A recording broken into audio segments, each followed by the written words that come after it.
નમસ્કાર. આજે અમે ધોરણ 6ની વિદ્યાર્થીનીઓ ભૂમિ સ્વરૂપો વિશે માહિતી આપશે તે તમે શાંતિથી નિહાળજો.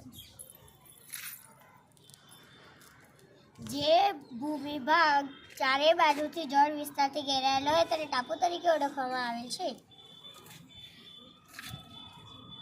ભૂસીર. ભૂસીર એટલે ભૂમિનો લંબાત ભાગનો છેડો જે જળ ભાગમાં ફેલાયેલો હોય છે તેને ભૂસીર કહે છે. ત્રણ બાજુથી ભૂમિથી ઘેરાયેલ હોય તેવા જળ વિસ્તારને અખાત કહે છે. બે જળ વિસ્તારોને જોડતી સાગરી જળપટ્ટીને સમુદ્રધુની કહે છે. સામાન્ય રીતે મહાસાગરના જળભાગોનો આંશિક ભાગ એટલે ઉપસાગર. પર્વતોની હારમાળા વચ્ચે આવેલો નીચાણવાળો ભાગ તેને ખીણ કહે છે. બે જળ વિસ્તારોને અલગ કરતી સાંકડી ભૂમિપટ્ટીને સહયોગી ભૂમિ કહે છે.